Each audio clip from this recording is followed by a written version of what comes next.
HOA shut off my utilities to force compliance. One phone call changed everything.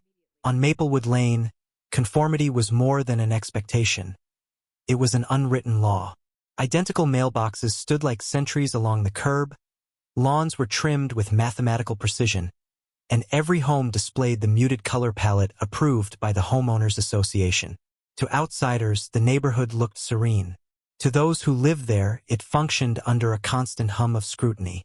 Evelyn Carter's house sat near the cul-de-sac, a modest two-story home with a wide bay window and a small vegetable garden along the side yard. She had moved in 3 years earlier after her husband's passing, seeking quiet stability after decades of unpredictability. A high school librarian by profession, Evelyn valued routine, privacy, and the comfort of familiar surroundings. For a while, Maplewood Lane delivered exactly that. Then came the violation notices. The first arrived tucked neatly into her mailbox, printed on thick paper with the HOA's embossed logo. The wording was polite but firm. Her garden trellis exceeded height regulations by 4 inches. Evelyn corrected it immediately, assuming the matter closed. But the letters continued. Her wind chime was deemed auditory disturbance. Her porch light, non-compliant brightness. Her recycling bin visible from street beyond permitted hours. Each infraction was minor, each correction immediate. Yet the citations multiplied with unnerving persistence, as if someone were waiting for the smallest deviation. Neighbors began to whisper.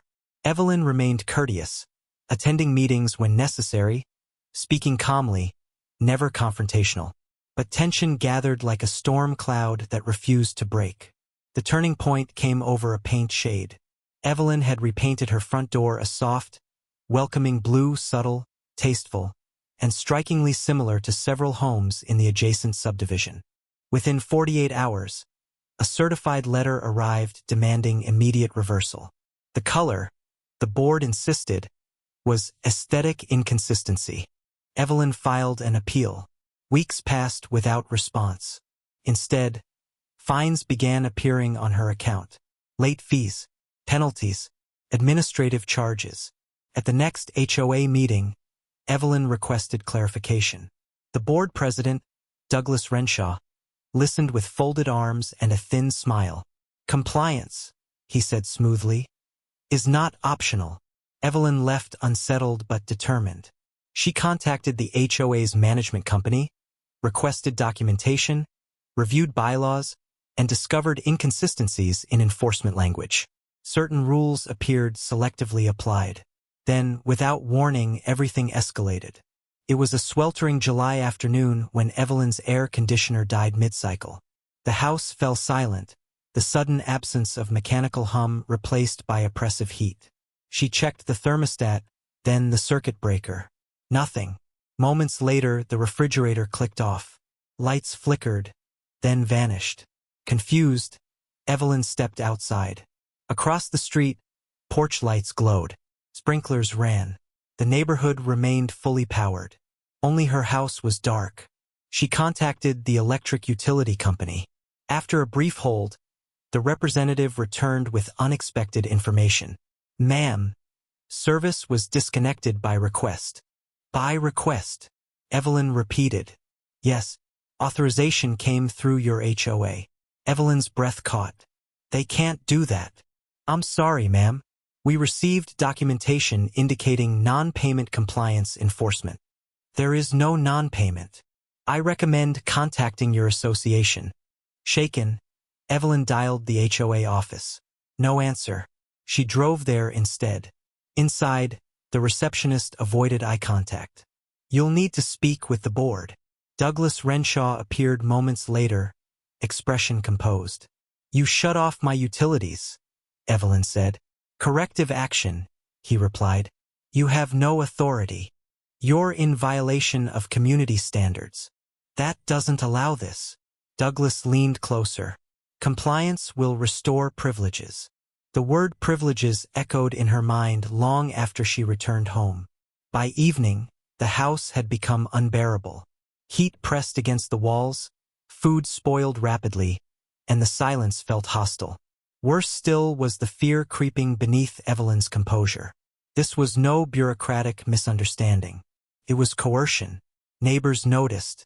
Some expressed sympathy in hushed tones. Others kept distance, wary of association politics. No one intervened. That night, Evelyn sat in the dim glow of a battery-powered lantern. Documents spread across her dining table. HOA bylaws, state statutes, utility regulations. Her hands trembled, but her eyes remained sharp. Then she found it. A clause buried deep within state public utility law. Third parties were prohibited from requesting termination of residential utilities without verified owner authorization or court order. The HOA's action wasn't just improper. It was illegal. Evelyn reached for her phone and made one call that would change everything.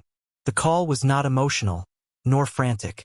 Evelyn Carter spoke with the calm clarity of someone who had spent decades guiding students through panic before exams. She contacted the State Public Utilities Commission. Within minutes, her case was logged. Within hours, investigators were assigned. What Evelyn didn't know was that Maplewood Lane's HOA had already attracted quiet attention. Complaints had surfaced before. Billing disputes, questionable fines, selective enforcement.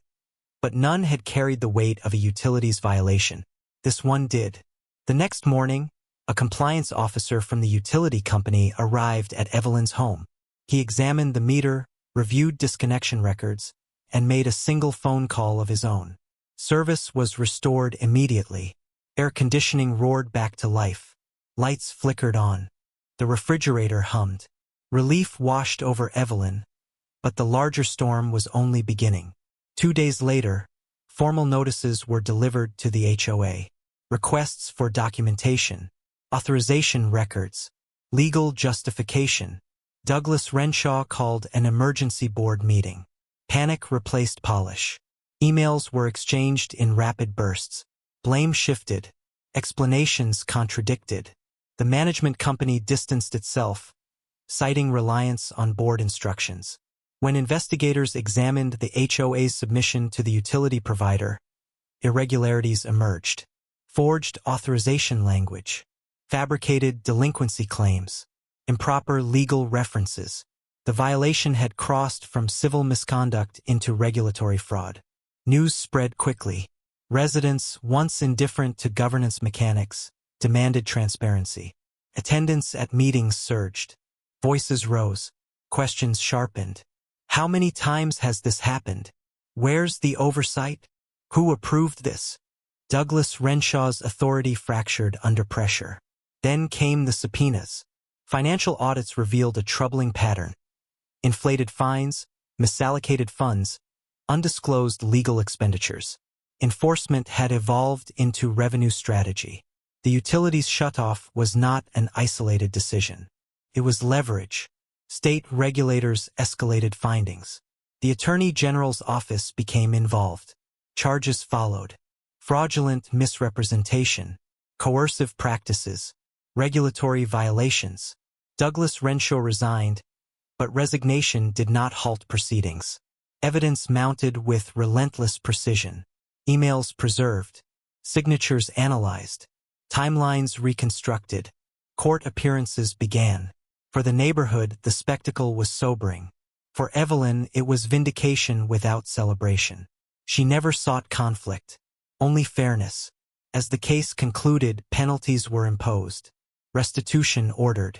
Leadership permanently barred from HOA governance. Maplewood Lane underwent mandatory restructuring. Independent oversight. Transparent accounting. Legal compliance training. And for the first time, residents understood the fragile boundary between authority and abuse. Evelyn's blue front door remained, no longer a violation, but a quiet symbol of resilience.